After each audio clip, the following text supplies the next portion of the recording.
palavras e muito interessado em examinar o golpe de 2016, buscando alternativas. Acho que é um acontecimento terrível, uma ruptura antidemocrática, mas o nosso esforço tem que ser essencialmente de compreender que forças estão movendo esse golpe e de que forma impedir que essas forças continuem levando-o adiante, né? Vou tentar fazer uma breve visão do cenário, do que provocou o golpe, do impasse do projeto anterior, do chamado lulismo, do desgaste que sofreu o governo Temer, do que sofreu essa aventura golpista no último ano, das tentativas de recuperação e falar um pouco também do papel que eu acho que as mídias alternativas podem cumprir. É difícil, vocês se põem aqui na minha situação, eu não estou olhando, eu estou vendo a imagem mais ou menos nítida de vocês, mas a imagem é pouco. Não sei se eu vou falar uma hora, porque parece uma coisa, um exercício um pouco autista. Talvez valha mais a pena a gente fazer uma coisa mais interativa. Eu falo um pouco e a gente vai debater. Bem, chega, vamos lá, chega de preâmbulo. Levantar umas 5 ou 6 hipóteses aqui sobre o golpe. Primeira, vamos tentar caracterizar o golpe. O que ele foi? Quais as classes sociais que se moveram para derrubar a Dilma e o projeto anterior?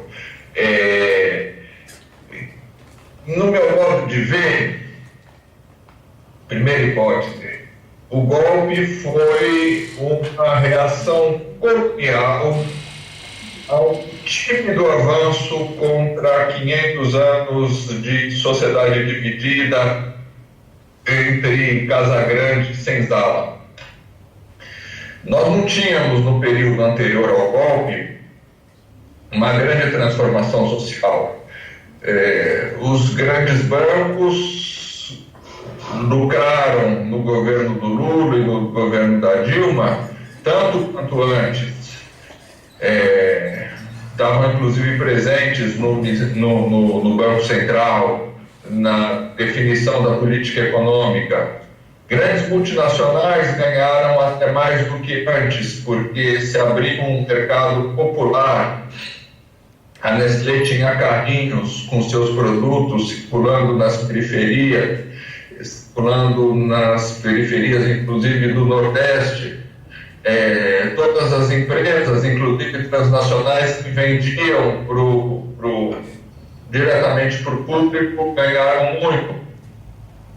Uma outra base do sistema de dominação econômica e política brasileira, o modelo agrícola, antes chamado latifúndio, os ruralistas, esse pessoal não foi afetado. As mineradoras não foram afetadas. O Brasil se tornou um país com economia baseada ainda mais fortemente na produção primária, a chamada fronteira agrícola se expandiu, o boom dos preços das matérias-primas fez que os grandes proprietários rurais e os grandes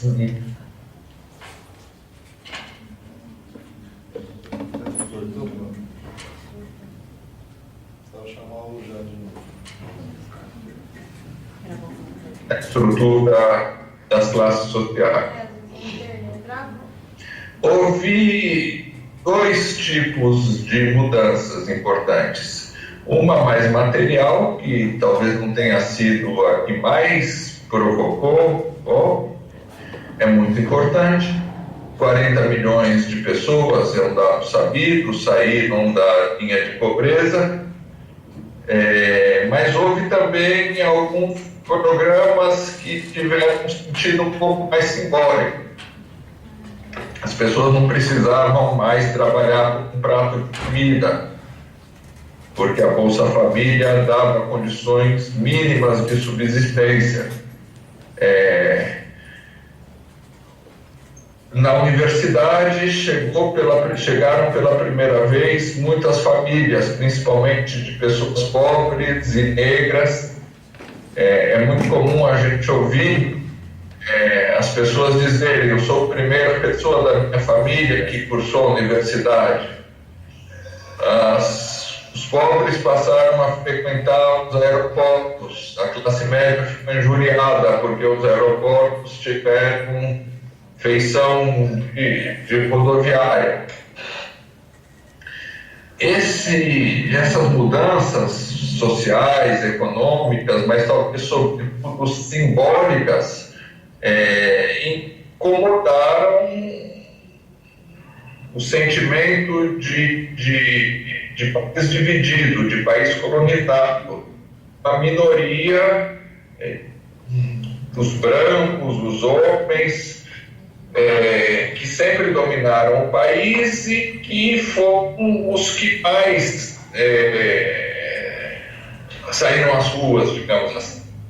Houve um outro componente muito importante que, a partir mais ou menos de 2014, crise econômica se aprofundou, as lutas por um pouco mais de salário, o salário mínimo se manteve em alta, a Bolsa Família se manteve em alta, houve uma queda importante das taxas de lucro das grandes empresas. Isso fez com que a maior parte das operações empresariais se colocasse ao lado do golpe. Outro fator, a diminuição da margem de manobra política do governo, deixaram de ser contempladas como antes das máfias do Congresso Nacional. A máfia da bala, a máfia pluralista, a máfia religiosa. Não acho correto chamá-los de bancadas, porque não defendem propriamente ideias, defendem interesses muito particulares, chantageiam, obrigam o executivo a conceder favores. Essas máfias se queixam de que a Dilma tinha uma forma de tratamento muito brusca, muito pouco dialógica, mas principalmente eu acho que se tornou mais difícil fazer tantas concessões quando diminuiu a margem de manobra do governo.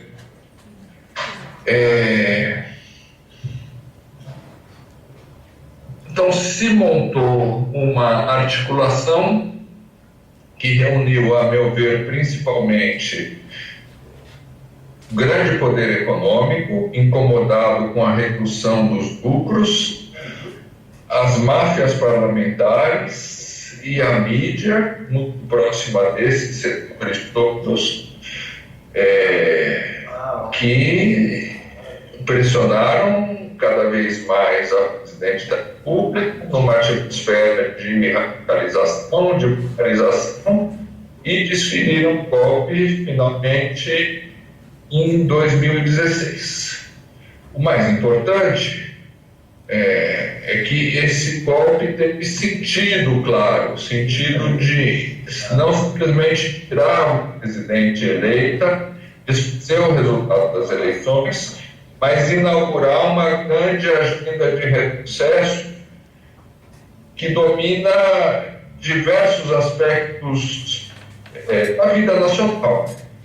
Há retrocessos no sentido de concentração de poder econômico, então a entrega do capital para as transnacionais, contra a reforma trabalhista e a lei das restrições, tiram direitos sociais e concedem mais benefícios, mais lucros para os grandes empresários. mas é também a tentativa de impedir a demarcação das terras indígenas, de impedir que a FUNAI faça demarcação, que isso passe para o Congresso Nacional, onde os interesses dos pluralistas são dominantes. É a manifestação, a tentativa de bloquear a Judith Butler de fazer a sua palestra em São Paulo. Ou seja, não é simplesmente agenda capital, mas é a agenda reacionária em geral, é a agenda dos grandes grupos econômicos, é a agenda da intolerância, é a agenda dos que não aceitam o feminismo, que não aceitam os movimentos LGBT, é a agenda dos que querem o retrocesso do debate nas escolas. Tem muito a ver com vocês que vão ser professores, alguns ou muitos de vocês, a agenda da escola sem partido, por exemplo. É um conjunto de interesses reacionários que se soma e desde 2016, há 2 anos, portanto, vem impondo a gente perda de direito atrás de perda de direito, retrocesso atrás de retrocesso. Agora, como é que a gente vai debater um pouquinho o flerte com os militares? É uma conjunção de forças reacionárias, reacionários, por isso que eu acho que é um pouco inútil e até contraproducente, às vezes, um debate que se faz nos movimentos sociais para tentar dizer se é mais importante hoje fazer as disputas de classe diretas contra o capital, ou se as agendas chamadas identitárias, o feminismo, os movimentos negros, os LGBTs, têm esse protagonismo. Eu acho que eles nos atacam a todos e nós devemos resistir e nos defender e tentar organizar a contraofensiva para todos também. Esse é um pouquinho uma tentativa de caracterizar o que foi o golpe, que forças estão por trás, quais são os motores, o que se pretende, qual é a agenda que está sendo imposta. Acho importante discutir, como um segundo ponto, as insuficiências do projeto anterior, né? O golpe ocorreu não simplesmente porque os nossos adversários, as pessoas que antidemocráticas, são ruins, mas porque houve insuficiências no projeto que estava no poder, no projeto que está sendo chamado hoje, acho que propriedade de lulismo, né? Quais são essas insuficiências?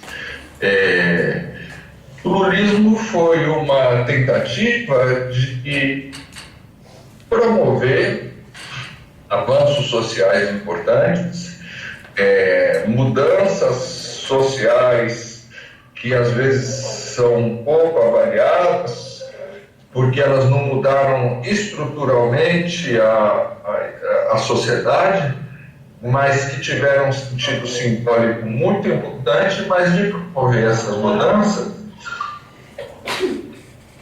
sem as necessárias reformas estruturais.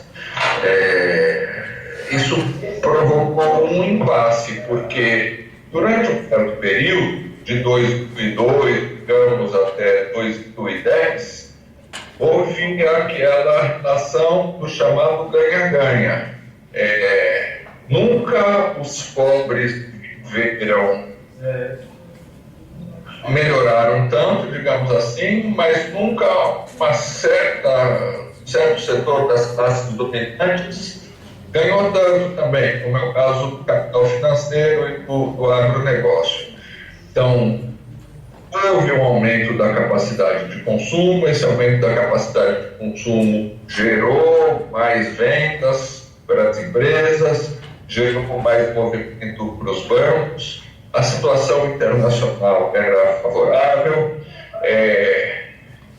a resposta que o Brasil deu na época à crise financeira de 2008 foi muito feliz, isso é um ponto importante que às vezes passa despercebido. Em todas as crises financeiras anteriores, a posição do governo brasileiro havia sido de tentar resolver a crise apertando o cinto das maiorias. Em 2008 se deu uma coisa diferente.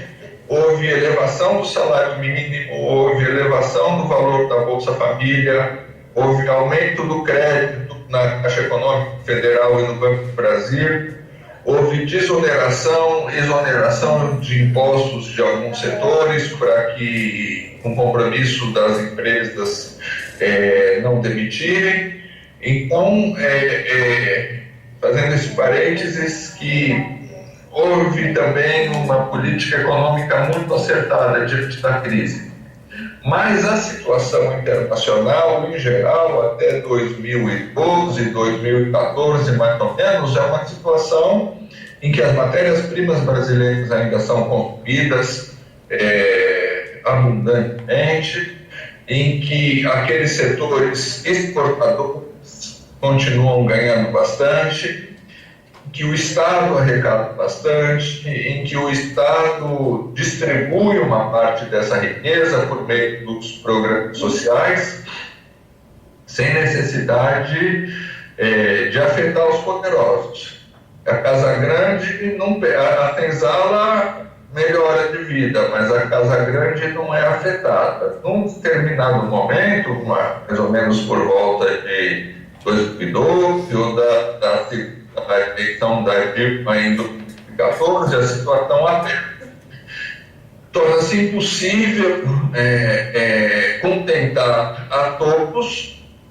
Em 2013, há aquela grande explosão de movimentos sociais, de luta contra a vitória, começa com uma reivindicação de mudanças mais reais, que não é simplesmente a inclusão do consumo, mas a garantia de serviços públicos de outra qualidade, algo que exigia uma redistribuição maior de riquezas para que o Estado pudesse, por exemplo, oferecer uma melhora nas condições de saúde do SUS, um ensino público de qualidade que não significa simplesmente permitir a uma parcela dos pobres frequentar universidades particulares, e o lulismo, projeto no poder, ele não é capaz de dar um passo adiante.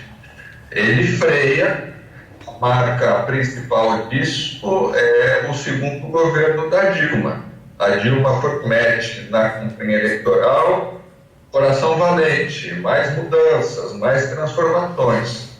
Quando ela chega ao governo, ainda antes de começar o segundo mandato, final do primeiro mandato, ela anuncia um ajuste fiscal que significa pagar mais juros para a oligarquia, para a pequena oligarquia financeira, que significa atingir algumas conquistas sociais, como o seguro-desemprego.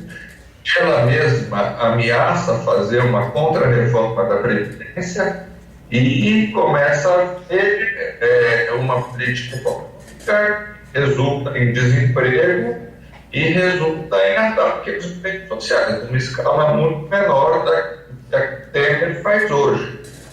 Mas que representou a população que ia no PT, no turismo, um governo diferente, porque é um governo que não atendia aos interesses dos mais ricos. Essa população começa a ver o governo da Dilma como uma espécie de traição, que havia prometido muito e passou a realizar o contrário.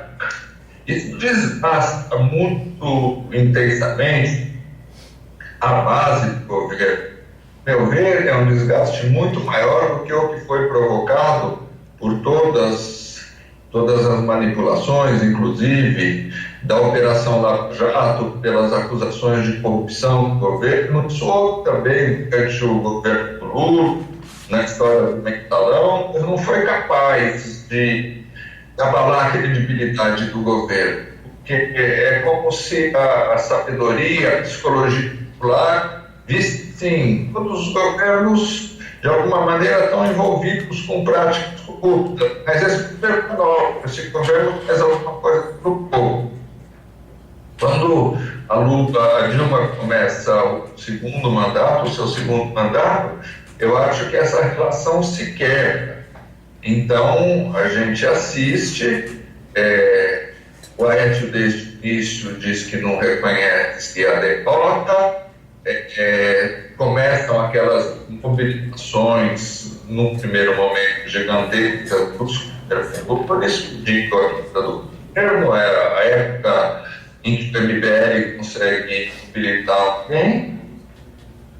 E o mais chocante é que todos aqueles setores que haviam sido beneficiados pelo governo, não só as pessoas que recebiam Bolsa Família, mas os trabalhadores que tiveram um aumento salarial real de um longo período, esses setores não saem para defender o governo. Eu acho que, em boa medida, isso está relacionado ao fato da própria Dilma, no seu segundo mandato, ter iniciado uma política que desfez, em uma certa medida. Ela já não é uma pessoa tão carismática, com simpatia nas maiorias quanto Lula, mas, além disso, ela inicia uma política que rompe essa relação de confiança das maiorias com o projeto de então. Isso tudo é para dizer que, digamos assim, esse projeto do lulismo, que foi muito importante, que abriu horizontes, que mostrou que uma outra política que romper aquela ação eterna de grande senzala é possível romper, esse governo também chegou a alguns limites e que, em algum momento em que a gente um projeto democrático, um projeto de transformação social, será preciso ir muito além do que o lulismo significou, sem negar a importância que ele teve, mas levantando, por exemplo, a necessidade de uma reforma política. Nossa democracia hoje está reduzida, não vou nem falar do golpe, mas o sistema de representação tradicional brasileiro é um farrapo. Não há debate político nenhum nas eleições, principalmente nas eleições parlamentares. Os parlamentares são eleitos com base em relações completamente clientelísticas. As campanhas eleitorais são campanhas de marketagem. As empresas, agora o STF, em teoria, proibiu as doações empresariais, mas não há sinais de que isso tenha correspondido à mudança de fato. Os mandatos parlamentares estão atrelados aos interesses dos grandes grupos econômicos. Quem de nós que está participando desse debate conhece a agenda do Congresso Nacional, conhece o que vai ser debatido nos próximos meses, e grandes temas nacionais estão sendo discutidos no Congresso? A esclerosidade, a necessidade de uma reforma urbana, a necessidade de uma nova política de segurança pública, uma nova relação com a matriz energética, com as fontes energéticas brasileiras, o que fazer com a Amazônia. Nada disso faz parte da pauta do Congresso Nacional. Então, uma reforma política que tivemos a oportunidade de fazer e não fizemos, é uma coisa essencial, uma reforma tributária. No Brasil, conservadores dizem que não é verdade, as estatísticas mostram que isso não tem fundamento, mas é um país de carga tributária muito injusta, onde a maior parte dos impostos são indiretos, ou seja, são derivados do consumo. E nós sabemos que as pessoas mais pobres, ou a classe média em geral, a maior parte da classe média, consome tudo que ganha. Então, ela é bitributada num certo sentido, que além de ser tributada em seu salário, é integralmente tributada consumo, nos impostos, chamados impostos indiretos, aqueles que a gente paga por um litro de leite, uma passagem de ônibus, uma conta de celular, um sanduíche, uma cerveja no boteco. Tudo aquilo que a gente consome, tudo aquilo que a gente ganha é tributado, enquanto as pessoas muito ricas, além de terem uma série de rendições, os dividendos para os acionistas das empresas, por exemplo, não são tributários. Um professor como esse, que tem um salário razoável, paga mais ou menos 27,5% do imposto do salário de tributos.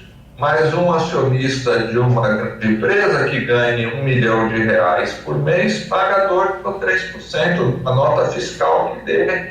E o dividendo, inclusive, que ele recebe não é tributado. Então, não houve essa transformação. Uma reforma agrária, uma reforma urbana. Nós vivemos em cidades em que a maioria, 70% das pessoas que moram nas grandes metrópoles brasileiras vivem uma situação de insegurança permanente por causa do crime organizado ou por causa da própria polícia, vive próxima de córregos mal cheirosos, em ruas não pavimentadas, sem urbanização, sem árvores, perde mais ou menos 1h30, 2 horas para ir para o trabalho e para voltar. O que houve de proposta concreta de transformação? Que proposta de reforma urbana nós fizemos? Da mídia, aquilo que faz parte do nosso debate de hoje.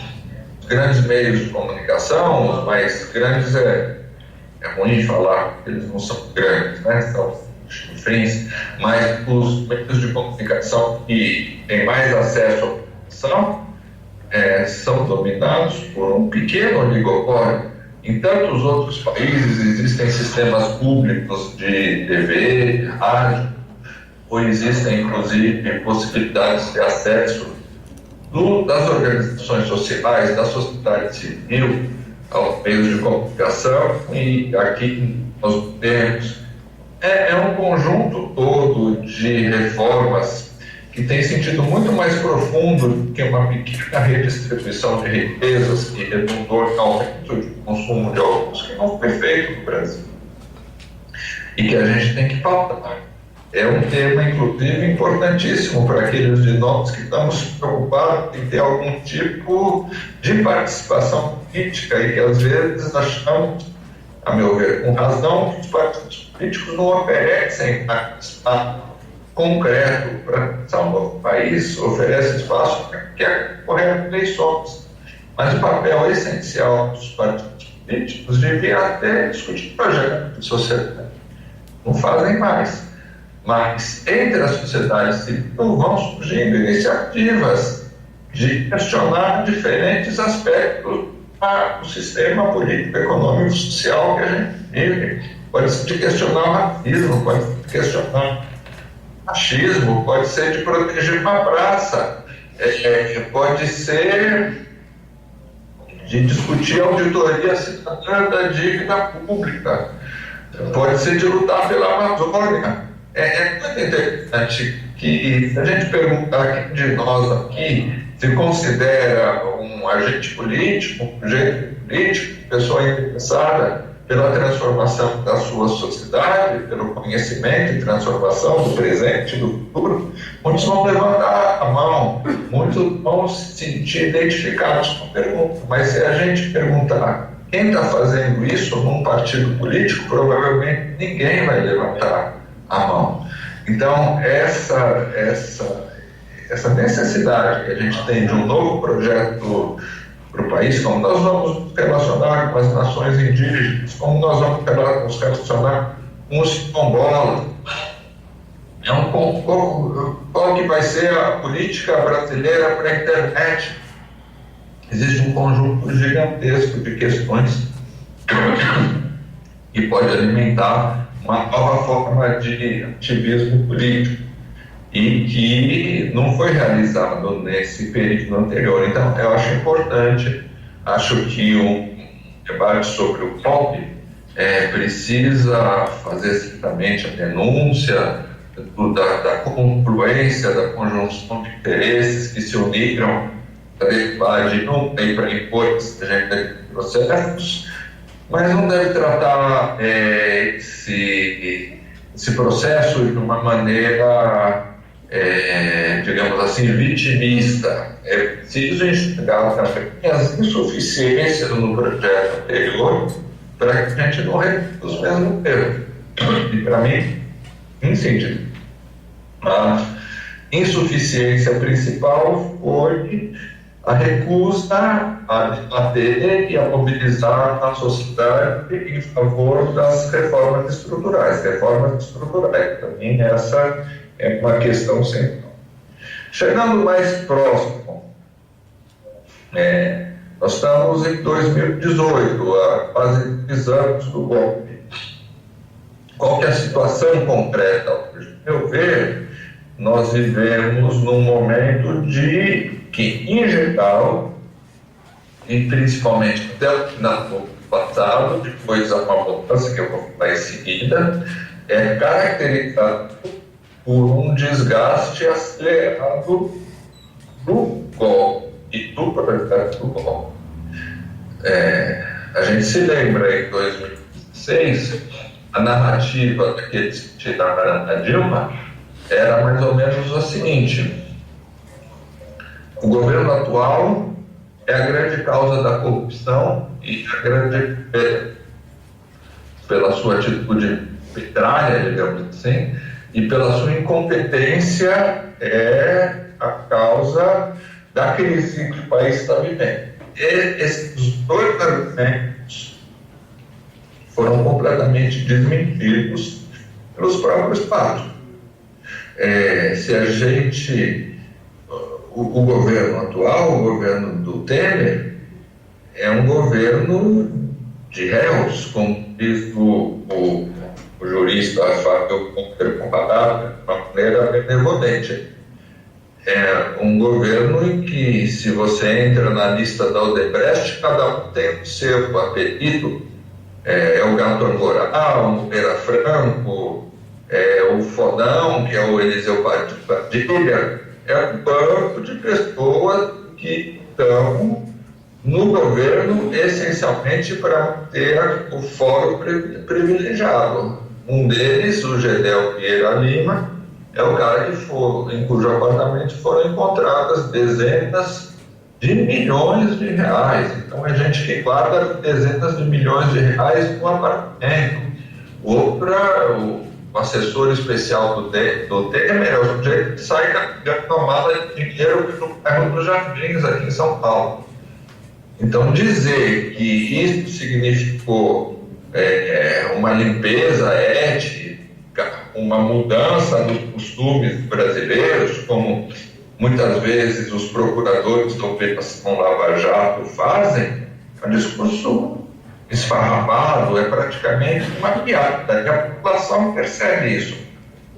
Em segundo lugar, por mais que tenham tido as riquezas, perguntar chamamento de traições em relação ao que a sociedade esperava, nada se compara com os retrocessos que a gente está vivendo e a forma como eles estão sendo feitos. Então, por exemplo, você vê medidas de enorme importância, como a contra-reforma trabalhista, que já aí não é nem um retrocesso em relação às medidas do lulismo, mas um retrocesso em relação ao getulismo. Qual é o debate que houve na sociedade em relação a isso? Quem debateu? Em que órgãos de comunicação, que a audiência pública foi então para fazer isso? O fim, a obrigatoriedade de que as demarcações de reservas indígenas sejam feitas pelo Congresso Nacional, irracionário. Onde está o debate sobre isso? A escola sem partido, essa contra-reforma. A escola sem partido, infelizmente, ainda não passou, mas vão tentando passar a conta-gotas, né, em cada cidade, em cada estado. Se essa contra-reforma do ensino médio que houve no ano passado, de tecnicizar ainda mais o de dizer que as pessoas não estudam a filosofia, porque a essência é o português e a matemática, que debate entre a sociedade, entrega do pré-sal para as empresas transnacionais, debate que houve.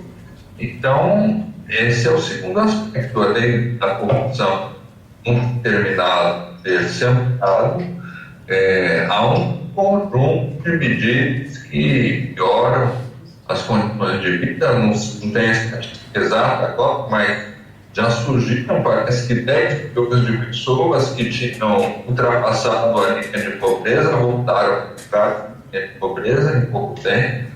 A gente anda pelas ruas, aí em Franca não sei, mas aqui em São Paulo é visível a quantidade gigantesca de pessoas que estão morando nas ruas, pessoas pedindo esmola, pessoas que são obrigadas a morar com algum familiar, que não conseguem mais pagar o aluguel. A crise social é dramática, né? Então, principalmente até o final do ano passado, a gente vivia uma situação meio paradoxal, que era assim, por um lado, a coalizão de forças que deu o golpe, capitaneada pelo Temer, mas constituída essencialmente pelas grandes poder econômico, grandes associações empresariais, grandes empresários, máfias parlamentares, máfias do Congresso Nacional e mídia, por todos eles tinham poder. Por outro lado, popularidade baixíssima e paralisia política. Até o final do ano passado, a gente vivia uma situação em que o governo parecia paralítico, estático, incapaz de fazer nada. E com impopularidade gigante. Temer chegou a ter 3% de popularidade, 80 e não sei quantos por cento diziam que o governo dele era ruim ou péssimo. Né? Mudou, depois a gente vai ver, mas mudou muito pouco. Bom, diante dessa situação, que era uma situação favorável, que apontava para uma eleição em que o golpe se revertia, porque a vitória do Lula era vista, todas as pesquisas, como tranquilo, um passeio, podia até ganhar no primeiro turno. Diante dessa situação de duplo desgaste, tem uma espécie de contraofensiva a partir do final do ano passado. Quais são os elementos dessa contraofensiva e em que ela resulta? Para mim, os elementos são basicamente 3. Primeiro, a antecipação do julgamento Lula pelo 4º Tribunal Regional Federal. Vocês se lembram que, pelos trâmites normais, esse julgamento aconteceria em junho ou julho.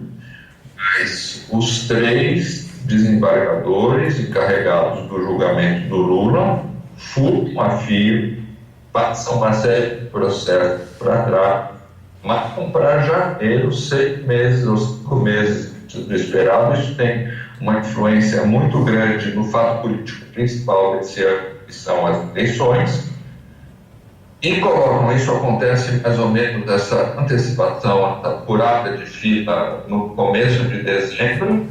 Então, se estabelece uma outra gente.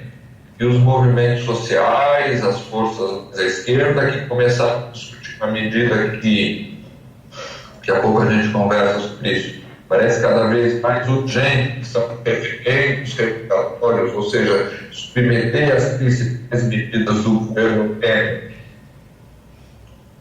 a julgamento popular, na forma de referendos. Essa agenda muda completamente.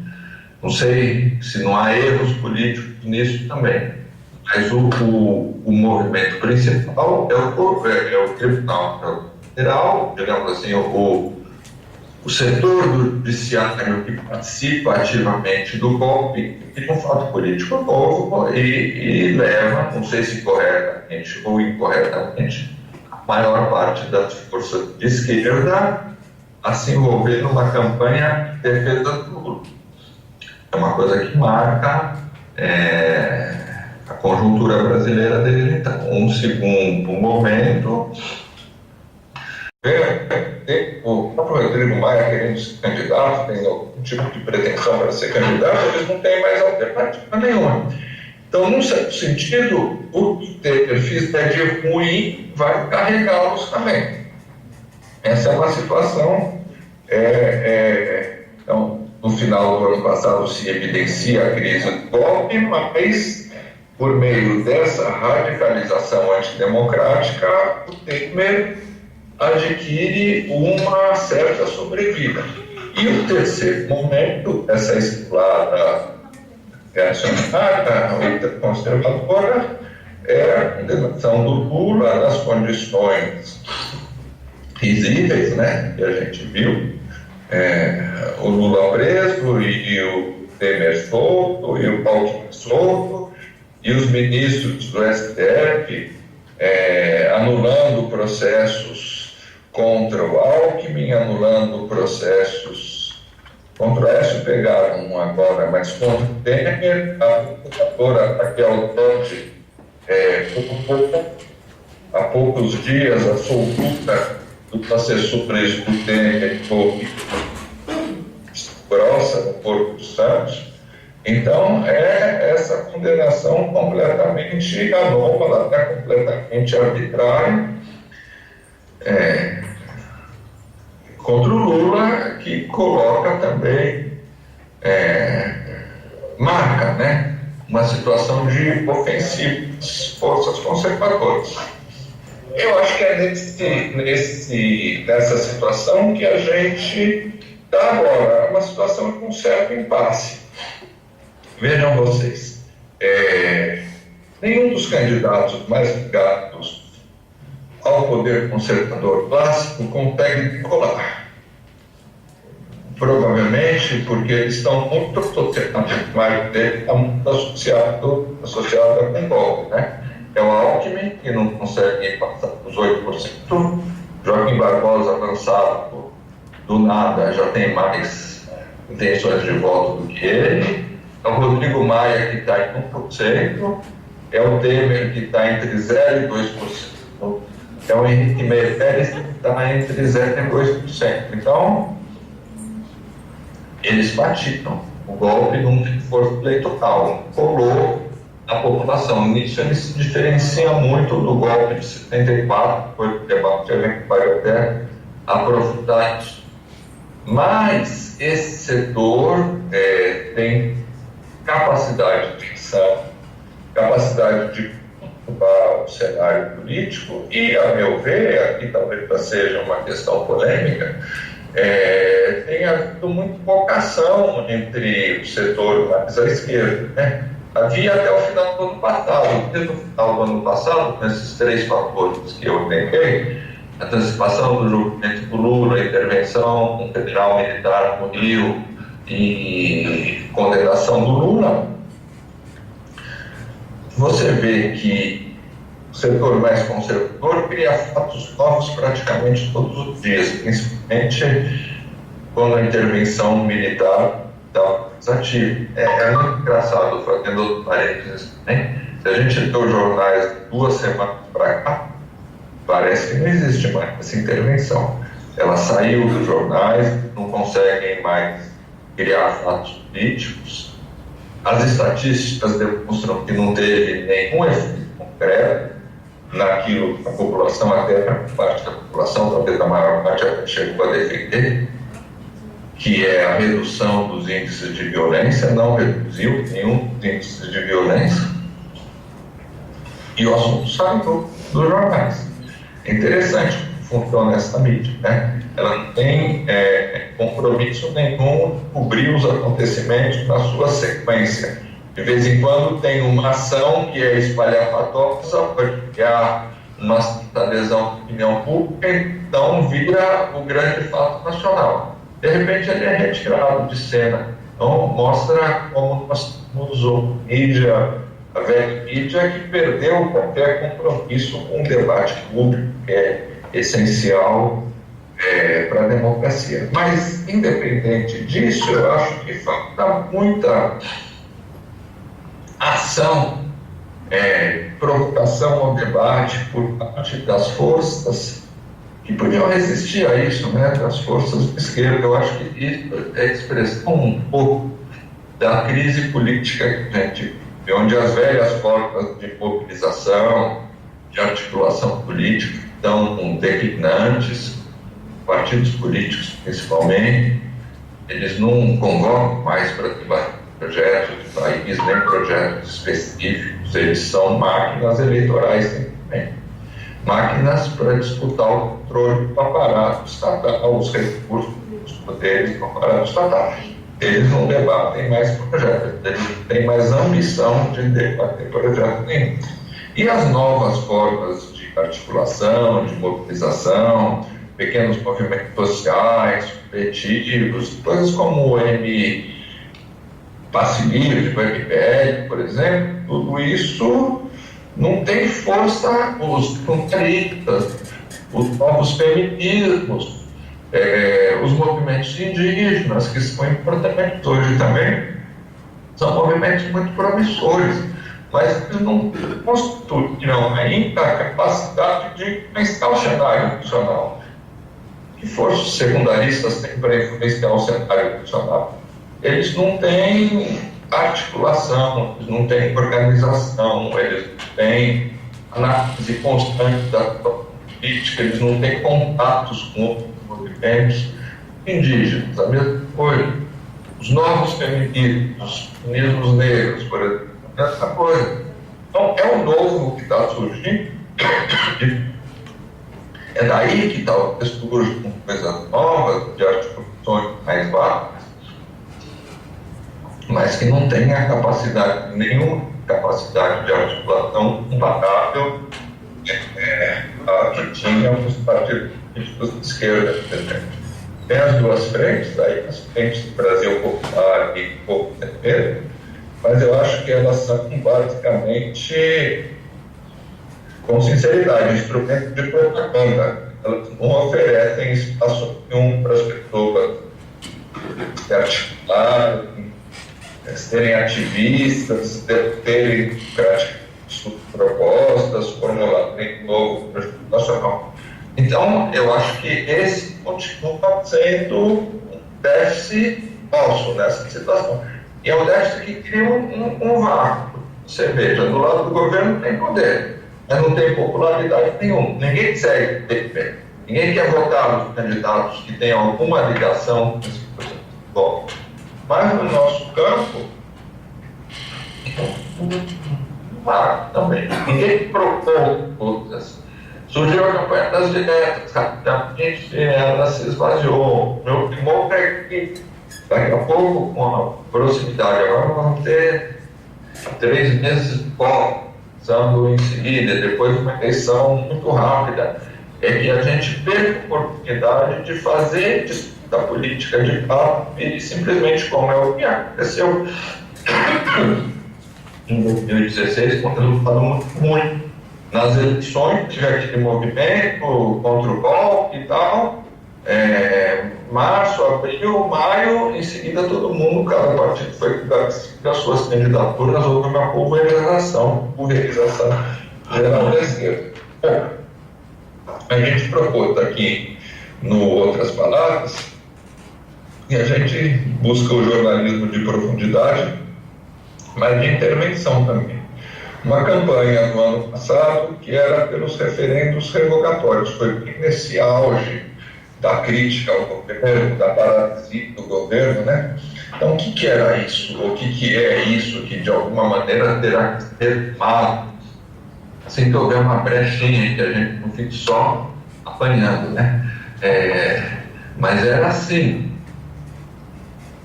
Há uma imensa agenda de retrocessos. Essa agenda foi adotada sem debate entre a sociedade. O Brasil também tem um déficit de instrumentos de democracia participativa, democracia direta. Então, não seria uma oportunidade de debater a sociedade que ela tem o direito de se posicionar sobre medidas que foram adotadas em seu nome pelo Congresso Nacional, que supostamente nos representa, mas sem debate nenhum entre a sociedade. Chegamos, inclusive, a definir essas centenas de medidas. Não adianta fazer centenas de referentes revogatórios, né? Um conjunto de 6 medidas principais. A emenda constitucional 95, essa que congela por 20 anos os gastos sociais, enquanto mantém descongelado e o pagamento dos juros, né, da dívida pública. A entrega do pré-sal às petroleiras estrangeiras, a entrega da base de Alcântara aos Estados Unidos. Tentamos sistematizar quais seriam talvez as principais. A agenda de retrocessos ambientais, que inclui essa que eu falei para vocês, que ainda não está aprovada, mas corre o sério risco, que é a tirar da FUNAI o direito de demarcar terras indígenas e passar para a máfia ruralista do Congresso Nacional. Ou a liberação dos agrotóxicos. Então, a pauta ambiental, a contra-reforma do ensino médio, e tinha mais uma que eu nem... a contra-reforma trabalhista somada ao decreto terceirização selvagem, que autoriza as empresas a terceirizarem as atividades essenciais que elas realizam. Então, eleitamos que poderiam ser as primeiras medidas submetidas a referendos revogatórios. Isso precisa se transformar na campanha que mobilize a sociedade pela lei brasileira. O Congresso Nacional pode convocar plebiscitos ou referendos. Então, a ideia é gerar uma mobilização social capaz de, em certo sentido, impor ao Congresso Nacional que faça essa consulta ao povo e influenciar com isso as próprias eleições desse ano, né?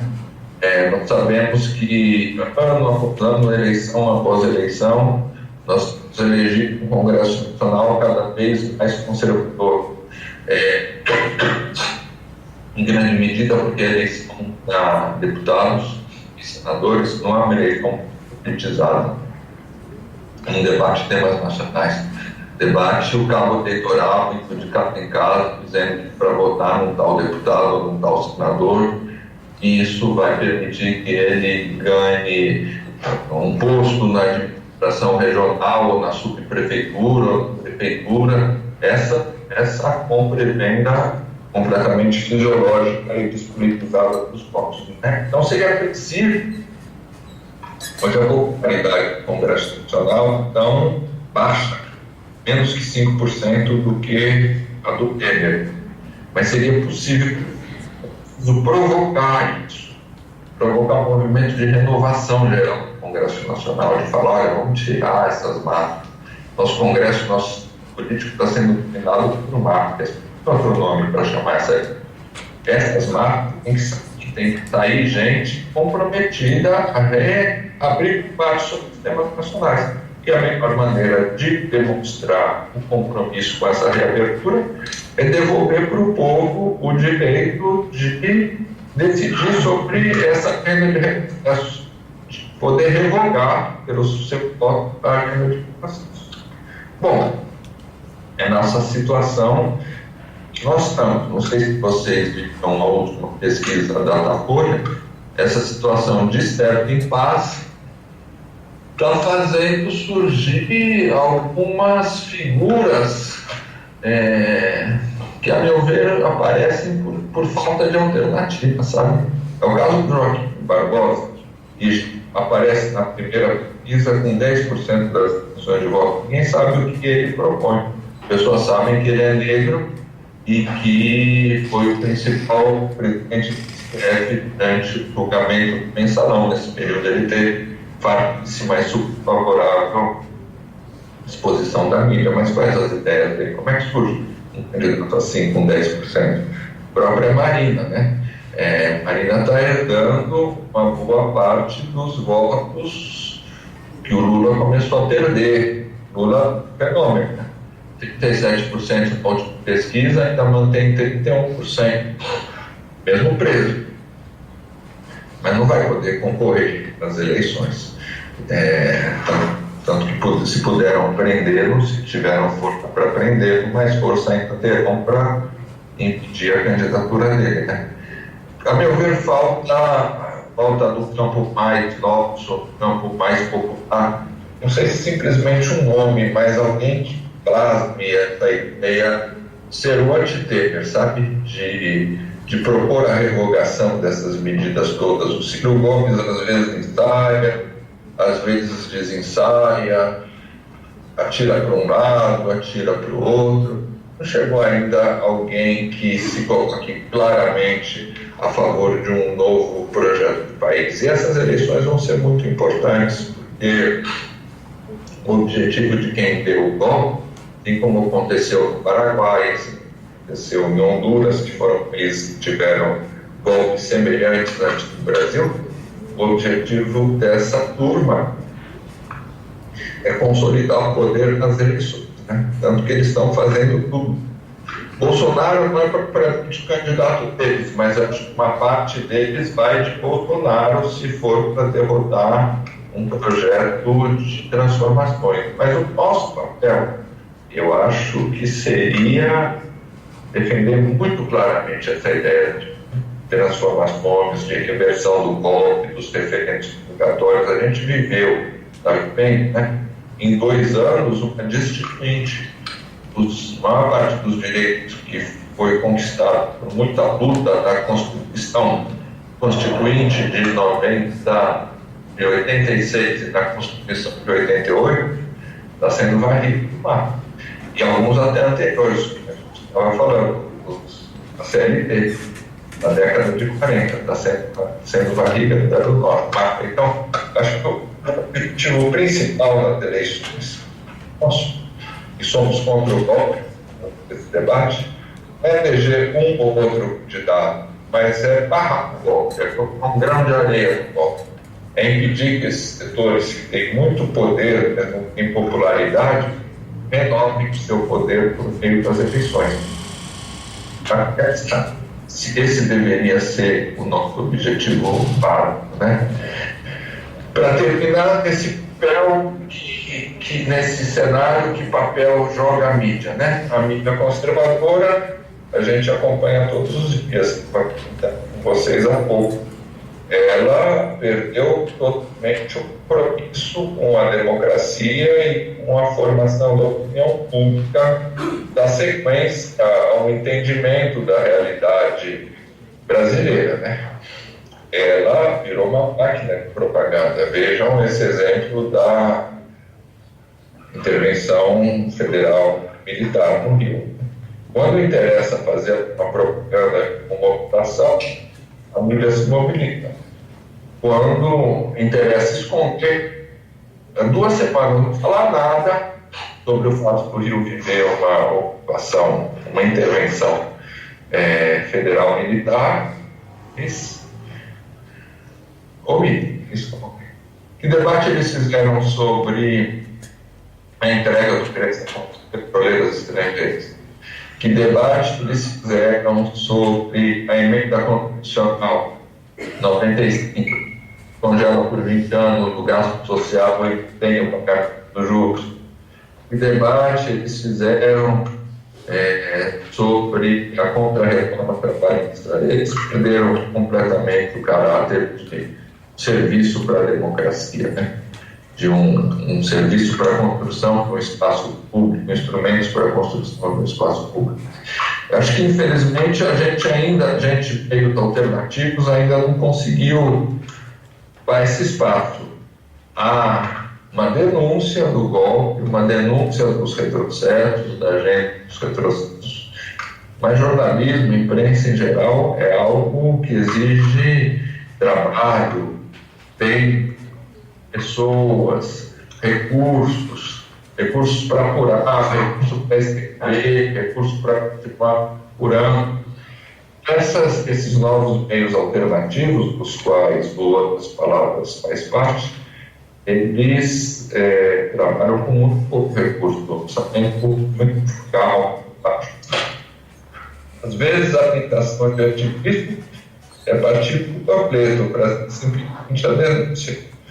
Nós não vamos seguir esse caminho. Nós queremos, mesmo que muito devagar, debater mais aprofundadamente certos temas da realidade brasileira e internacional. E não sei se vocês conhecem, se ainda não conhecem, eu sugiro que dêem uma lida, outras palavras.net. Achamos que isso é um trabalho que tem que ser feito não só por jornalistas, é um trabalho da cidadania, é um trabalho de pessoas, para pessoas interessadas, dispostas a compreender a realidade brasileira e internacional em algum dos seus aspectos, em estudar esses aspectos, em compartilhar, em escrever para outras pessoas. Então, bom, falei que ia falar, acabei falando demais. É essa um pouco, saudando mais uma vez a iniciativa de vocês, Zé, Vanessa, de fazer esse debate, é um pouco a questão que eu queria debater com vocês no cenário de caminhos para a gente tentar superar esse momento difícil. Obrigado, gente. Boa tarde. Quase noite, 15 da boa noite. Obrigado, Antônio. Eu vou agora abrir para quem quiser fazer alguma questão, colocação, seja lá o que for. Só pediria para que viesse aqui por causa da câmera. Aí fica à vontade, eu não vou nem ficar lá para organizar. Sentar aqui? Não, ficar em pé.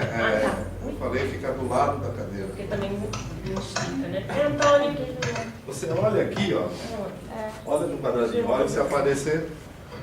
Ei, Antônio, tudo bom? Peraí. Sou eu, Ei, Antônio. gente, peraí que cachorro aqui no instante. Oi. Oi. Peraí. Agora tô. Mais um pouco para a direita. Oi, Antônio, tudo bem? Oi. Lu, deixa eu te perguntar.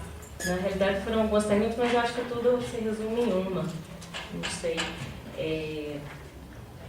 Queria que você falasse um pouco, até didaticamente, como é que você enxerga esse golpe sob influência também desse movimento internacional conservador. Queria saber também qual o papel real dos Estados Unidos na sua observação em relação a esse golpe. Também uma outra questão é se a Dilma tinha alternativas, né? Não sei se dá para enumerar. Se, na sua opinião, haverá eleição mesmo. É muita pergunta, né? E, enfim, como é que você vê essa prisão do Lula como o que se chama de não resistência, como muitos têm falado que ele não resistiu, aquele debate que está sendo bem vulgarmente divulgado. É isso, é muita pergunta, né? Mas, enfim. Ai, Luciana, a gente tinha que fazer 5 debates mais para responder todas essas questões. Vamos lá. O papel dos Estados Unidos está claro, a gente publicou diversas matérias sobre isso e outros meios de comunicação também publicaram. A presença, a articulação do Ministério Público brasileiro com o Ministério Público dos Estados Unidos, uma coisa que inclusive é proibida por lei sem o conhecimento e aprovação do Ministério da Justiça. O fato o enorme dano provocado à Petrobras pelo fato de terem sido entregues investigações que favoreciam interesses de petroleiras norte-americanas para a Justiça e para o Ministério Público dos Estados Unidos, a articulação com o Moro, as diversas, a presença dele nos Estados Unidos, as diversas articulações. E eu acho que você, inclusive, debate um problema maior, né, que é essa onda conservadora que a gente vive, não é só no Brasil, né? Nós vivemos um momento de crise de capitalismo em que ainda não há uma alternativa. Então, em boa parte do mundo, o que surge são fenômenos mais reacionários, né? Das pessoas culpando os imigrantes, por exemplo, ou das pessoas achando, como nas Filipinas, que as saídas são as milícias, as saídas são os esquadrões da morte. O retrocesso dos direitos sociais, mesmo nos países em que eles foram mais avançados, como a Europa, onde havia o estado do bem-estar social, direitos à saúde, educação vão sendo erodidos, né? Então, é uma situação em que a tendência principal, a gente tem que fazer um parênteses para a Ásia, que é muito estudada aqui por nós, e onde há fenômenos muito interessantes, como o fenômeno do desenvolvimento chinês, de um processo de investimentos maciços em infraestrutura, de melhora das condições de vida, mas o cenário grave, né? Eu não falei sobre isso. E um dos aspectos essenciais do golpe é o fato do Brasil ter adotado, os governos do Lula, principalmente da Dilma já não foi tão assim, mas uma política externa pela primeira vez soberana, né? Que perturbou os interesses dos Estados Unidos aqui na América do Sul e, inclusive, os interesses gerais ao lançar políticas como a construção dos BRICS, né? Isso certamente teve um papel. Outra pergunta que você faz é a Dilma. Eu acho que teria alternativa, sim. E é uma alternativa difícil de construção, mas que significava dar um passo adiante, significava passar dos programas sociais, do aumento do salário mínimo, para reformas estruturais reais. Eu não entendo, por exemplo, porque, não sei se vocês se lembram do discurso da Dilma, na segunda eleição, agora faz um discurso, em teoria, maravilhoso. Ela fala, a minha preocupação principal é a reforma política.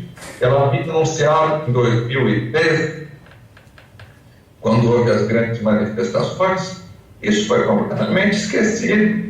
É claro que o Congresso Nacional é reacionário, mas nós fizemos tantas conferências nacionais, não podia fazer uma conferência nacional sobre reforma política, mesmo que não tivesse caráter deliberativo, mas que convocasse a sociedade a discutir sua relação com o poder, com os povos representantes, né?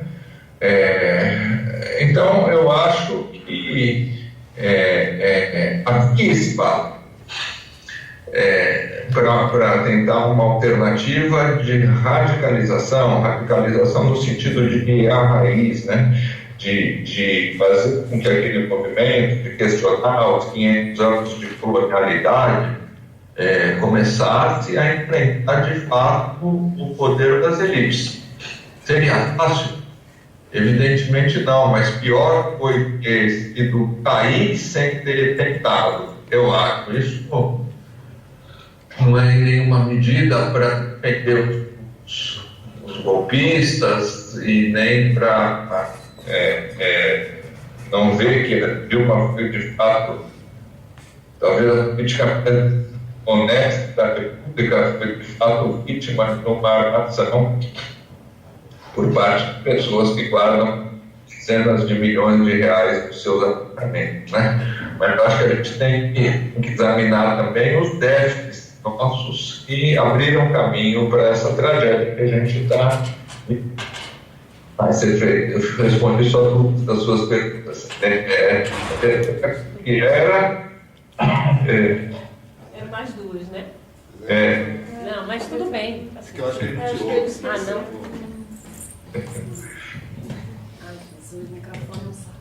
Eram mais duas, mas não precisa também muita coisa, né? Que era sobre se você acha que vai ter eleição. Eleições, eu acho que E a vai. resistência do Lula, só isso. Não, eu acho que essa pergunta é uma má pergunta. Não você esteja fazendo uma má pergunta, mas eu acho que essa postura de esquerda, de ficar esperando se vai ter eleições ou não indica uma postura boa, porque é como se a gente fosse espectador.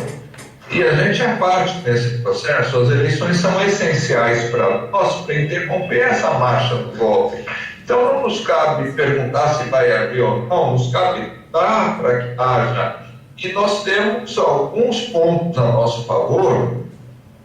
Por exemplo, a essa altura já tem uma série de candidatos que se desincompatibilizaram do governo do Estado, como Alckmin, se desincompatibilizaram das prefeituras, como aqui o prefeito de São Paulo mesmo. O que acontece com essa galera que tiver eleições? Eles vão ficar pendurados na marcha, eles vão voltar, pela Constituição não podem votar, e quem vai governar o país vai se fuder com 4,8%, 4,3% de popularidade. Se não tiver eleição, como é que vai ser?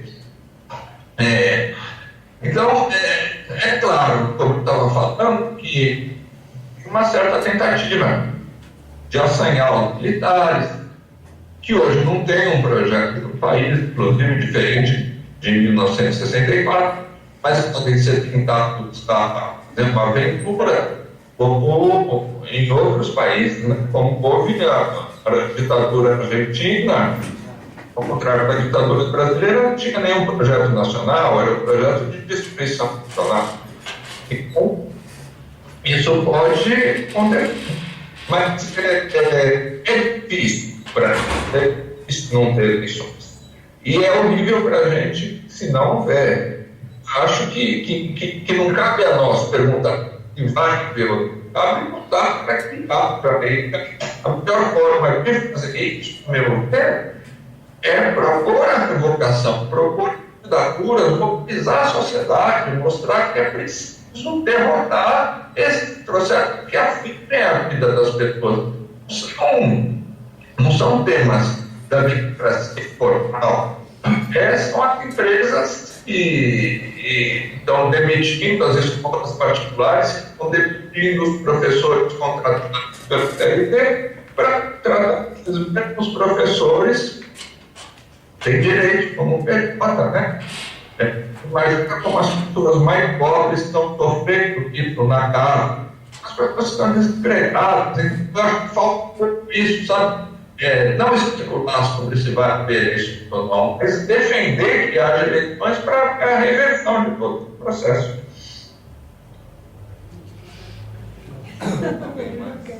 Acho que não. Bom, vou fazer uma questão enquanto vocês pensam.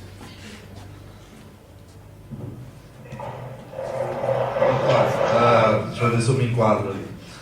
Eu também acho que a gente tem que ficar defendendo a eleição, não tem que ficar, né, questionando isso. Mas aí vem a minha questão. Tem um problema nessa coisa toda, que é a bolha midiática. Quer dizer, a gente tem várias batalhas, né? Tem a batalha política propriamente dita, digamos, né, no lado institucional, de eleição e tal.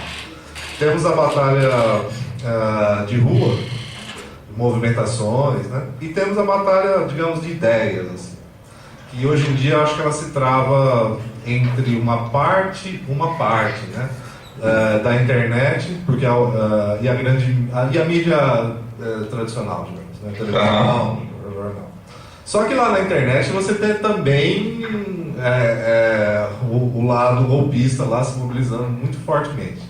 Então a questão que eu colocaria até para a gente pensar junto aqui é o seguinte: em que pé que a gente está? A gente, que eu digo, nessa batalha das ideias, em que pé que a gente está? A gente está conseguindo furar essa bolha e explicar, por exemplo, que existe um golpe no país? Porque eu não sei até que ponto está claro para grande parte da população que existe um golpe, né? Será que a gente está conseguindo, pelo menos, chamar atenção nesse aspecto? Como você vê isso aí em São Paulo, enfim, em outras palavras, e de modo geral, né? Então era isso. Eu concordo, viu, Zé, com você. Eu acho que nossa capacidade de explicar isso para a população ainda é muito reduzida, e eu vejo dois aspectos para isso. Também isso valeria um novo debate.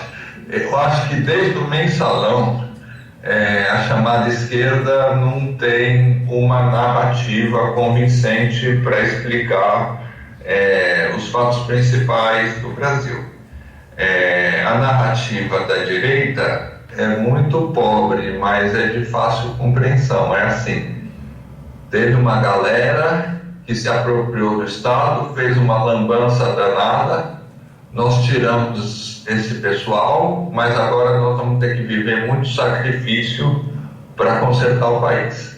Isso grudou, colou durante o golpe, deixou de colar, o discurso deles está capenga. A narrativa deles ficou completamente capenga. De vez em quando eles soltam uns rojões aí, quando o Lula é preso, por exemplo, mas eles não têm mais capacidade de mobilização. Aquela capacidade que eles tinham de botar centenas de milhares nas ruas, não tem mais. Mas qual que é a nossa narrativa? Eu acho que a narrativa simplesmente de que a Lava Jato foi feita para sabotar o governo de esquerda é de difícil compreensão. Foi uma conspiração das elites. Eu acho que precisava ter ido mais fundo, sabe? Eu acho que era necessário debater em profundidade a necessidade de uma reforma política, porque alguns desses fatos que surgiram, essas delações, são muito verossímeis. E é verdade que o projeto de poder da esquerda incluiu uma relação não modificada com todo o sistema ideológico do Congresso Nacional. Quer dizer, boa parte desses caras que estão sendo indiciados em corrupção e são ministros do Temer foram ministros da Dilma e do Lula também, né? Aqueles espetáculos tenebrosos, sujeitos que falavam pela minha mãe, pela minha avó, pela minha amante, não sei o quê, aqueles mesmos caras eram da base dos governos do PT, dos governos do Lula e dos governos da Dilma, com os mesmos métodos. Eles não viraram fisiológicos da noite para o dia. Isso porque a política brasileira é uma política fisiológica.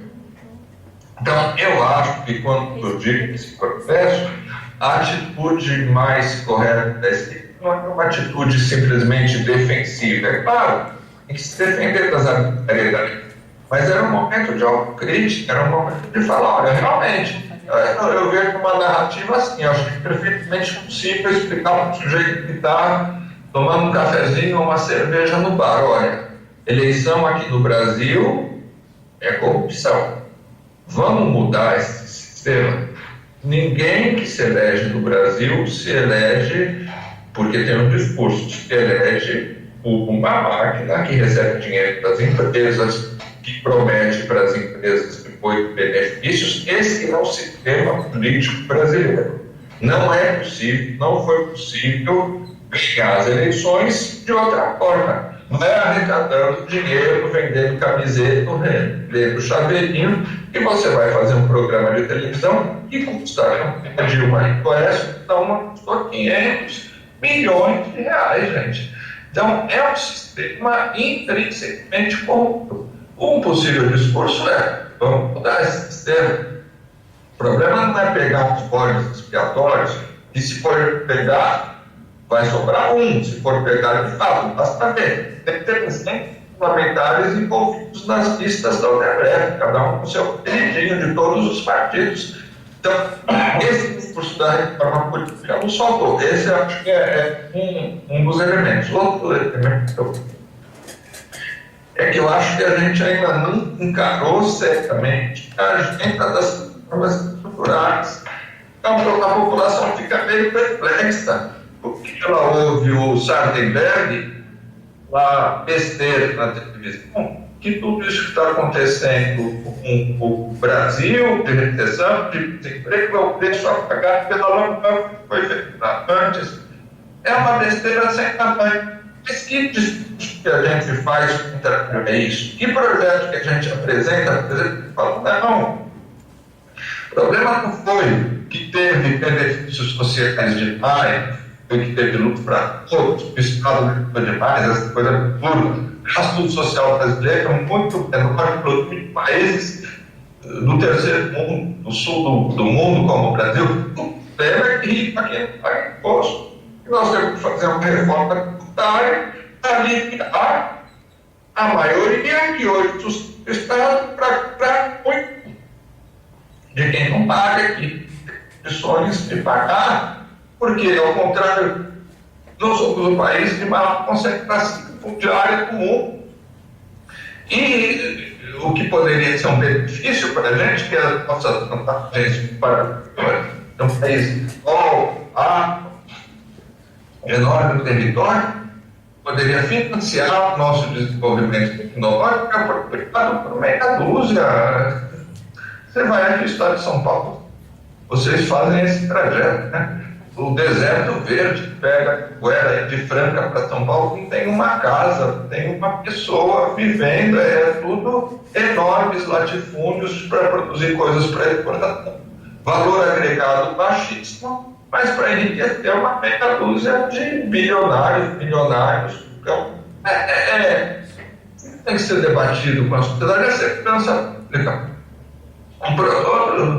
Nós vamos continuar fazendo a guerra trocas, deixando que o crime organizado monopolize o consumo das chamadas drogas ilícitas e ter uma situação em que, em boa parte das periferias, a única esperança não só de ascensão social, mas de algum preço é trabalhar para o crime organizado. Esse conjunto de debates, como é que a gente vai destruir as cidades que não estão esclerosadas pelo automóvel, né? Como é que a gente vai fazer uma reforma urbana, transporte contínuo, da periferia? Como é que a gente vai dizer para as pessoas da periferia, olha, nós temos um projeto. Em 20 anos, nenhum brasileiro vai demorar mais de 40 minutos para ir de casa para o trabalho. Projeto bonito. Em 20 anos, não vai ter todas as favelas urbanizadas. Para isso precisamos de recursos. Precisamos fazer uma redistribuição de riquezas por tributos, por desapropriação, por criar especulação imobiliária. Mas a gente não está apresentando esse projeto da sociedade. Então, eu acho que tem que ser outro déficit. Ficar só falando de golpes, eu acho que vira um discurso arbitrário, vira uma coisa assim que parece que nós somos juristas defensores de liberdades democráticas e para a maioria da população nunca houve, né? Isso que está acontecendo com o Lula, tá? Milhares de garotos e garotas da periferia, como a Marielle, que nem pretende matar, esses direitos democráticos que a gente tem com toda a razão, mas eles são ficção para a grande maioria da população. Então, acho que esse discurso do golpe está provocado, ele fica um discurso muito vazio e precisava mudar. Gente, eu combinei com o Antônio até às 7 horas, então se alguém quiser fazer mais... Só ir lá, né? Então vai. É que eu tenho que... A gente combinou para ele liberar ele. Tudo. Só fala o seu nome, acho que a gente vai. Oi, Antônio, meu nome é Danilo e eu gostaria de mudar um pouco o discurso do golpe, de falar sobre conjuntura política e falar um pouco sobre outras palavras. Como que funciona o cotidiano de uma mídia alternativa hoje, assim, no sentido do orçamento da equipe, como são feitas as tomadas de decisão e como que se dá essa interação com a, entre aspas, mídia golpista, né? Outra coisa, quando se dá um acontecimento assim impactante como a prisão do Lula nessas 48 horas, do depoimento do Moro até a prisão dele, como vocês se organizam para cobrir esses eventos? E uma última pergunta, assim, qual é a principal tarefa de um editor que encampa um site dessa natureza, assim? Como que você seleciona o que vai ser colocado no site, o que não vai ser? Se as tomadas de decisões são coletivas, imagino. Então, fala um pouquinho para a gente do site. Legal você fazer essa pergunta, Danilo. E vejo que você conhece um pouco do funcionamento, das questões, pelo menos, que se colocam para as mídias, inclusive as alternativas. Quando puder, venha nos visitar aqui no Outras Palavras. Olha, o surgimento dessa... Há uma espécie de uma galáxia no Brasil de mídias alternativas, né? incentivada em grande medida pela possibilidade de publicar pela internet. Outras palavras ocupam um papel específico nessa galáxia. A gente não faz cobertura noticiosa, a gente faz análise. Análise, interpretação e apresentação de temas que não são cobertos pelos meios tradicionais e às vezes pelos outros meios alternativos também. Então, por exemplo, o Mídia Ninja é excelente em fazer cobertura direta dos eventos, jornalistas livres são excelentes, e a gente acha que há um papel muito importante também para discutir, quando ocorre um evento desse, quais são as alternativas, o que leva à prisão do Lula, porque esses setores não estão temendo prendê-lo hoje, ou discutir qual seria um projeto de reforma tributária para o Brasil, que é o que a gente, em outras palavras, vai fazer. A gente constituído por uma rede de uns 500 colaboradores, de presença muito distinta, gente que colabora toda semana, ou quase toda semana, gente que colabora uma ou duas vezes na vida. Isso faz parte de uma ideia de que o jornalismo é digamos assim, uma atividade humana que tem a ver com a construção da democracia, com a construção do discurso, que não deve ser monopólio dos jornalistas. A maior parte dos colaboradores, porque não é reportagem o que a gente explica também, diferente de uma outra iniciativa que é muito interessante, que é a PUC, outra estrela da constelação de mídias alternativas.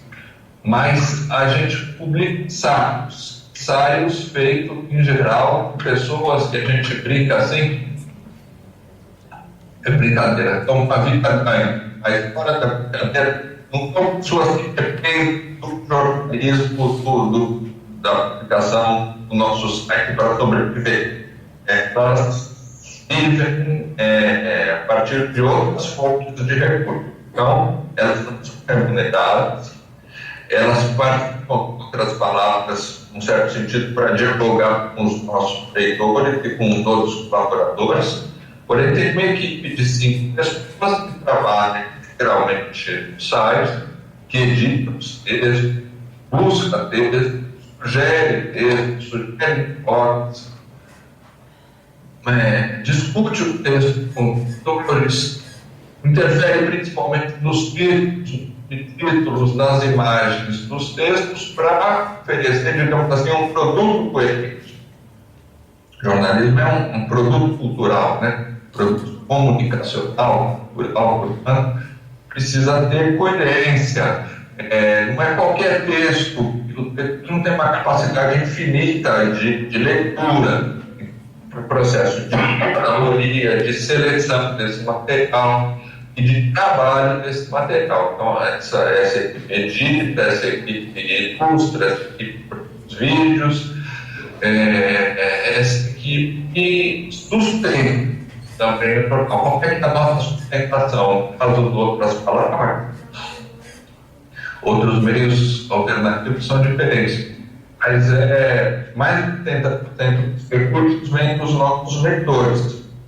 Temos um programa que chama Outros 500, todo o nosso site é conteúdo aberto, né? Ninguém paga por nada, sabe?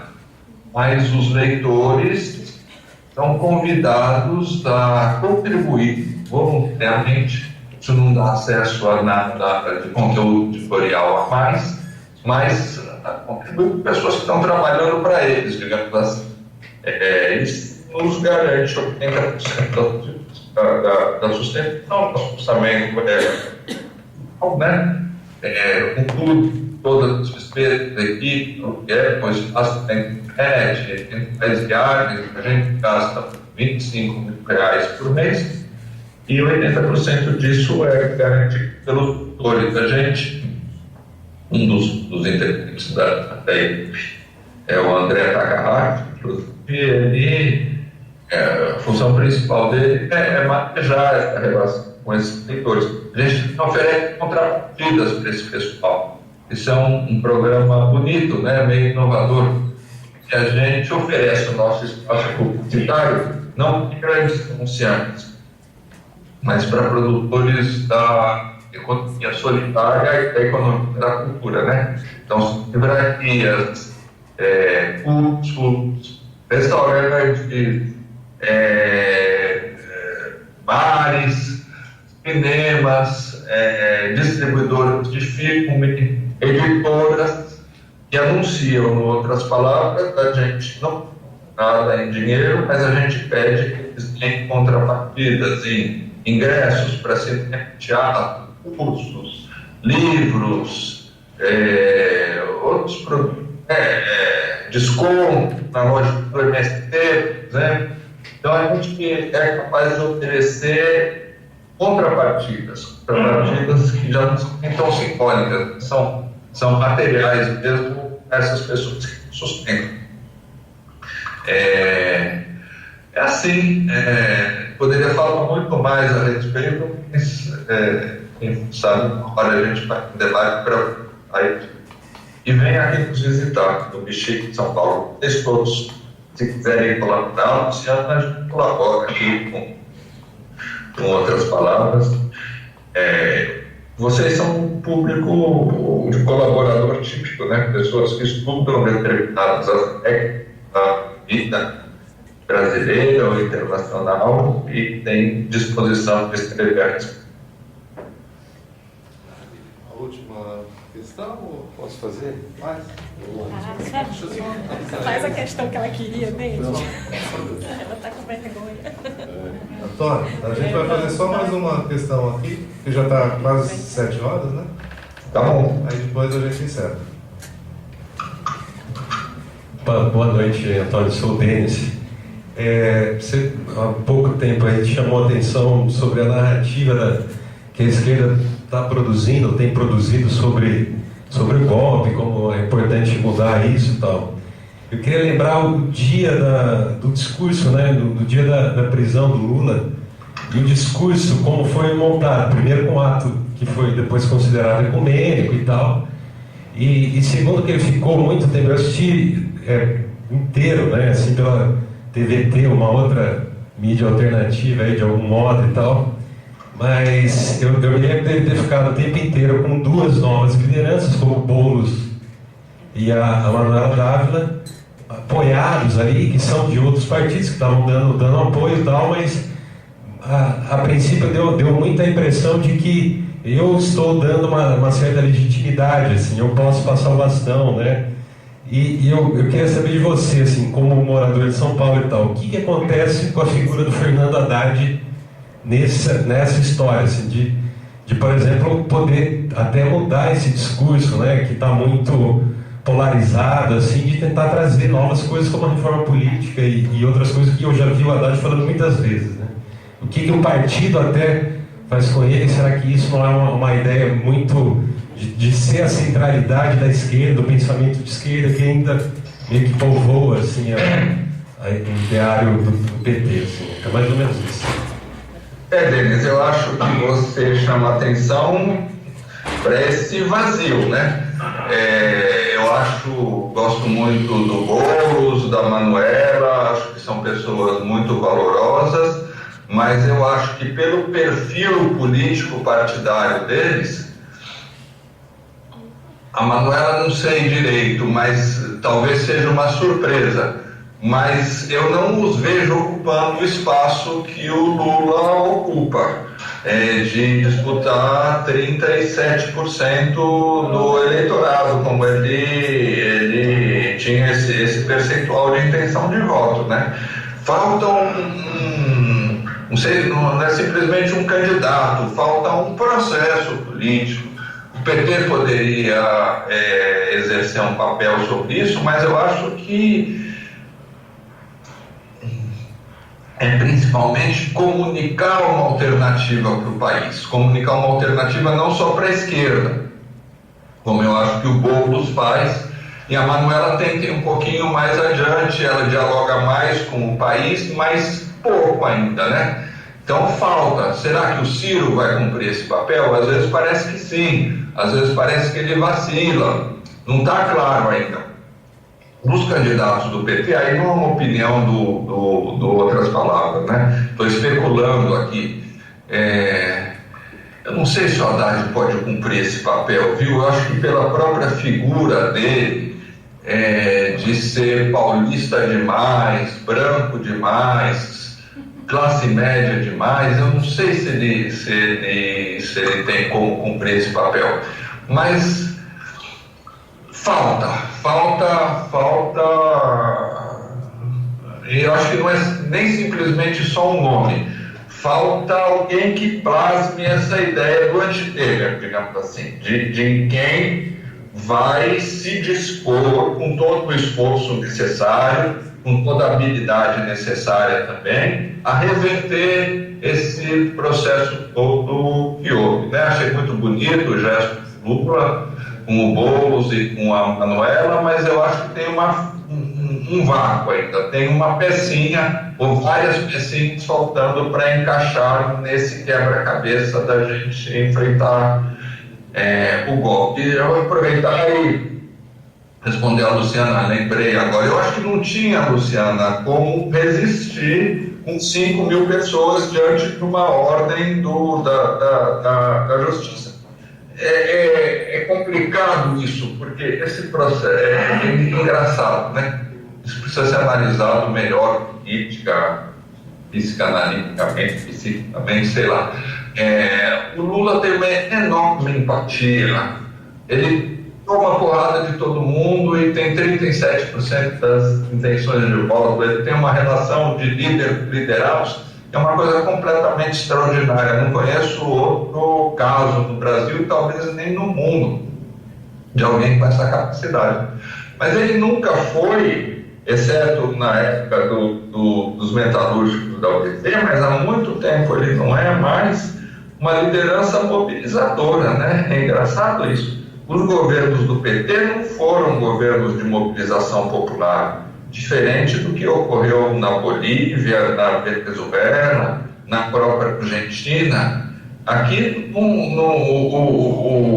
foi institucional, todo o processo foi institucional, diálogo com o Congresso, fazendo iniciativas muito louváveis para o povo, não com a mobilização do povo. Eu acho que isso pesou também. Na hora que foi necessário enfrentar o golpe, não tinha essa tradição de mobilização. Na hora que foi necessário enfrentar a prisão do Lula, também não tinha. E nessas condições, eu acho que adiantava você, com a gente, enfrentar o aparato do Estado brasileiro com 5 mil pessoas. Do ponto de vista do ato de prisão, eu acho que até nós ganhamos uma narrativa, digamos assim. A imagem que prevalece é a imagem daquele mar de gente lá, que não era um mar de gente, mas eram 5 mil pessoas abraçando o Lula, aquela foto maravilhosa, e que percorreu o mundo. A arbitrariedade ficou clara, né? A justiça da prisão ficou clara. Mas esse processo de mobilização é um dos grandes déficits que a gente viveu nesse período todo de 13 anos, e que um novo projeto vai ir frente. Eu que agradeço, Zé, Luciano, amigos todos. É um prazer tê-los aqui com vocês. E para essa iniciativa de fazer mais um curso de luta contra o golpe, de debate do golpe. Nós estamos resistindo e temos que, ao desistir, deixar essa agenda conservadora, os aplicadores dessa agenda conservadora, olhar para nós mesmos, fazer uma autocrítica e esse processo e a reinvenção de nós mesmos. Eu procurei frisar isso em a fala. Eu acho que é muito importante a denúncia, mas é muito importante a gente compreender que o papel dos nossos inimigos é destruir a democracia. Não vamos esperar outra coisa deles. Nós que precisamos enfrentá-los e estar mais pronto numa outra situação para evitar retrocessos como esse. Espero que debates como esse que a gente fez agora, ajudem a essa alternativa.